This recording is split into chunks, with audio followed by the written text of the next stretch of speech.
Electoral bond ಹಗರಣ ಅಲ್ಲ, accountability set ಮಾಡೋದು. ನೋಡಿ, ನಿಮಗೆಲ್ಲರಿಗೂ ಗೊತ್ತಿದೆ,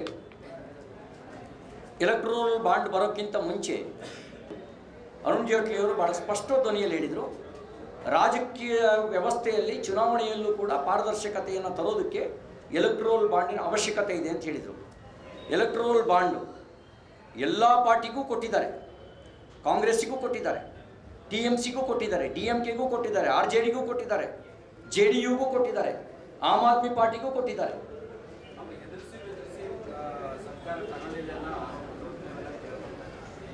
ಅಲ್ಲ, ಈಗ ಹಾಗಿದ್ರೆ ಕಾಂಗ್ರೆಸ್ಸಿಗೆ ಕೊಟ್ಟರಲ್ಲ, ಅವ್ರು ಹೆದರಿಸಿ ತಗೊಂಡಿದ್ದಾರ? ನೋಡಿ, ಒಂದು ಕೇಳಿರಿ, ಆನ್ ಅಕೌಂಟ್ ಯಾರು ಹೆದರಿಸಿ ತಗೊಳ್ತಾರೆ ಅಂತ ಅನ್ಸೋದಿಲ್ಲ. ಹೆದರಿಸಿ ತಗೊಳ್ಳೋದೇನಿದ್ರು ಅದು ಕಾಂಗ್ರೆಸ್ ಕಲ್ಚರ್.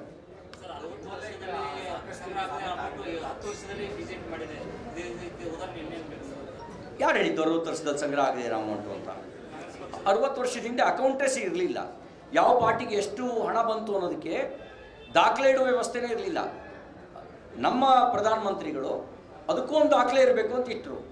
ದುಡ್ಡು ಕೊಡೋರು ಹಂಗೂ ಕೊಡೋರು, ಆನ್ ರೆಕಾರ್ಡ್ ಕೊಡಬೇಕು ಅಂತಲೇ ಇರಲಿಲ್ಲ. ಹಂಗೆ ಈಗ ನೋಡಿ, ಒಂದು ತಿಳಿರಿ, ನಾನು ಸುಪ್ರೀಂ ಕೋರ್ಟ್ನ ತೀರ್ಪಿನ ಬಗ್ಗೆ ಕಾಮೆಂಟ್ಸ್ ಮಾಡೋಕ್ಕೆ ನಾನು ಹೋಗಲ್ಲ. ಅದೊಂದು ದೊಡ್ಡ ಚರ್ಚೆಯ ವಿಷಯ. ನಾನು ಅದನ್ನು ಇಲ್ಲಿ ಕಾಮೆಂಟ್ಸ್ ಮಾಡೋಕ್ಕೆ ಹೋಗಲ್ಲ. ಸಬ್ಜುಡೀಸ್ ಆಗುತ್ತೆ, ನಾನು ಕಾಮೆಂಟ್ಸ್ ಮಾಡಲ್ಲ. ಆದರೆ ಇದನ್ನು ಲೋಕಸಭೆಯಲ್ಲಿ ಆ್ಯಕ್ಟ್ ಮಾಡಿ, ಪಾರ್ಲಿಮೆಂಟ್ನಲ್ಲಿ ಬಿಲ್ ಪಾಸ್ ಮಾಡಿ ಅಕೌಂಟಬಿಲಿಟಿ ಸೆಟ್ ಮಾಡೋದು. ಒಂದು ವೇಳೆ ಈಗ ನೀವು ಒಪ್ತೀರಾ, ಈ ಬಾಂಡ್ ಬರೋಕ್ಕಿಂತ ಮುಂಚೆ ರಾಜಕೀಯ ಪಕ್ಷಗಳಿಗೆ ಯಾರೋ ದೇಣಿಗೆ ಕೊಡ್ತಾನೆ ಇರಲಿಲ್ವಾ? ಯಾರು ಎಷ್ಟು ಕೊಟ್ಟರು ಅನ್ನೋದು ಮಾಹಿತಿ ಏನಾದರೂ ಇದೆಯಾ? ಮೊದಲನೇ ಬಾರಿಗೆ ಆ ರೀತಿ ಮಾಹಿತಿ ನಿಮಗೆ ಸಿಕ್ಕಿದೆ ಅಂದರೆ ಬಿಕಾಸ್ ಆಫ್ ದಟ್ ಬಿಲ್. ಆ ಬಿಲ್ ಇಲ್ಲದೆ ಇದ್ದರೆ ಮಾಹಿತಿನೇ ಇಲ್ಲ.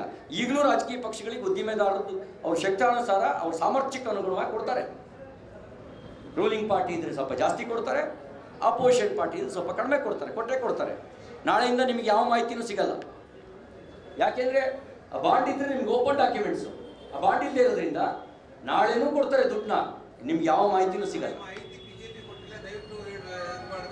ಬಿಜೆಪಿ ಕೊಟ್ಟಿಲ್ಲ, ಸುಪ್ರೀಂ ಕೋರ್ಟ್ ಆದೇಶ ಮೇಲೆ ಅನಿವಾರ್ಯವಾಗಿ ಬಂದಿರುವಂತ ಮಾಹಿತಿ. ನೋಡಿ, ಅಂದರೆ ಆ ಬಿಲ್ ತರದೇ ಇದ್ರೆ ಆ ಬಾಂಡು ಕೊಡುವ ಸಿಸ್ಟಮೇ ಬರ್ತಿರ್ಲಿಲ್ಲ. ಆ ಬಿಲ್ ತಂದಿದ್ರಿಂದ ಬಾಂಡ್ ಕೊಡೋ ಸಿಸ್ಟಮ್ ಬಂತು.